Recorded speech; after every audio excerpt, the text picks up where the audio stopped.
and he has touched the lives of so many young people in a positive way. He has never thought about himself other than staying in his lane and doing his job and improving on what he was doing. He cared about anybody who came his way, especially young people. I've never heard anyone say that he said a cross or angry word.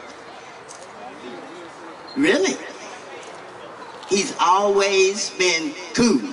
I mean, the epitome of cool. You know? Rather than to get in a hassle, he just move out the way. That's good. So he has been able to set the example of what an artist should be. He understands that artists were put here to pass on their talent, whatever it is. And it meant to somehow to teach the young so that they can grow stronger and they can come together. So it is with great honor that I present this award to Mr. Roger Boykin.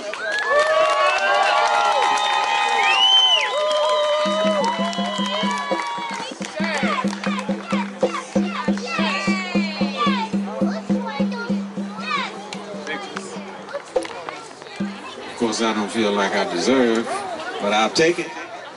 I'm gonna keep it.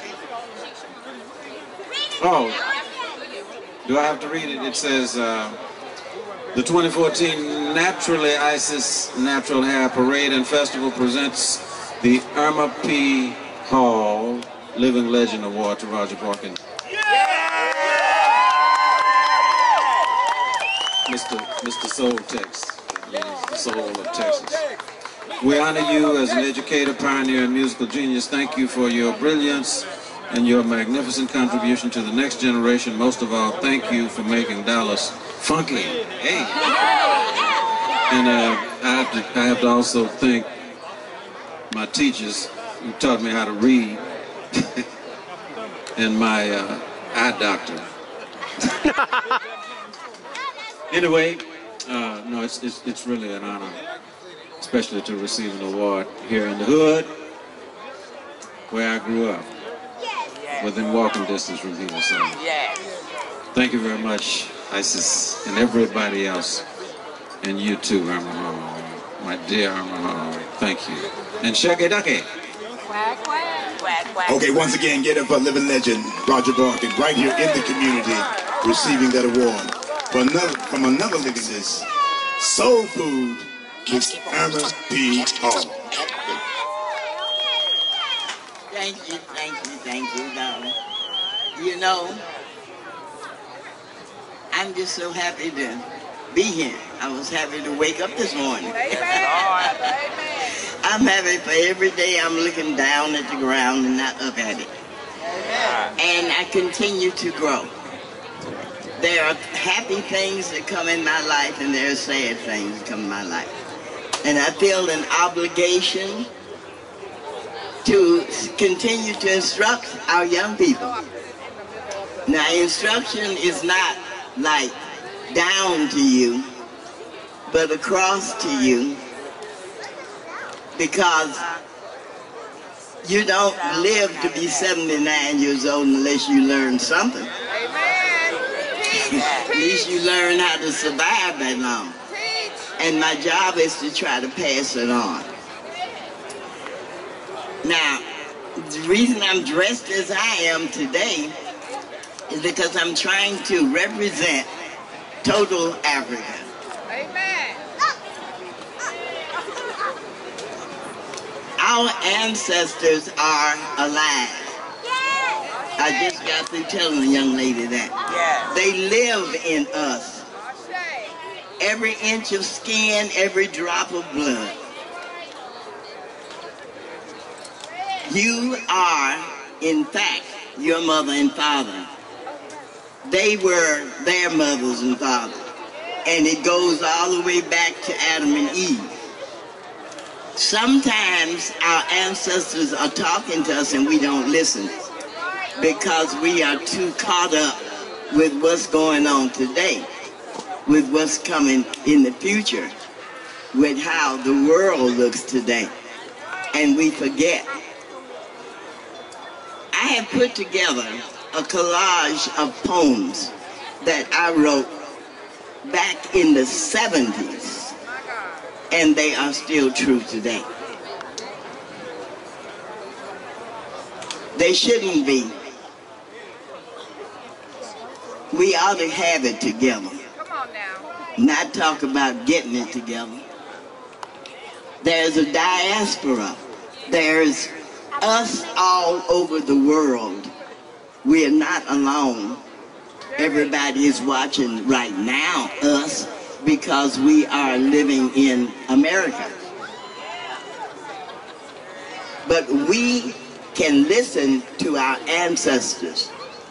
Don't forget, our ancestors were the ones who stopped chasing after food and planted seeds, and the seeds grew food, so they didn't have to chase it down. And they built towns around the food, and then cities around the towns, then libraries, and continuously until someone came and interrupted it. But listen to them because they knew what they were doing. Lest we forget how we came to this land, each one alone, yet tied by the poorness of our hands. Defrocked, dethroned, distressed, kings, chieftains, princesses, warriors, priests, wives, detached from all save our very lives.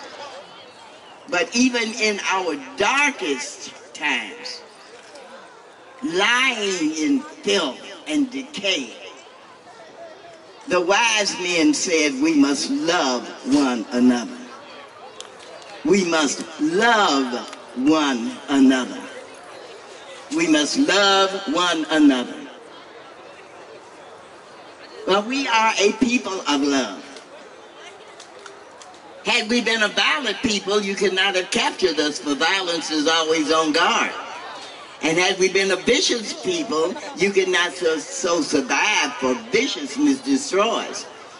And had we been vindictive people, you could not have ruled us, for we would now rule you. But we are a vibrant people. Our tautness plucked, we send out messages of love. We are historically degraded, stoically dedicated to all that is related to a freedom feared outdated. Had we been destructive people, none of this here now would stand, for destruction annihilates. And had we been dishonest people, they could not have fooled us so, for liars trust no one.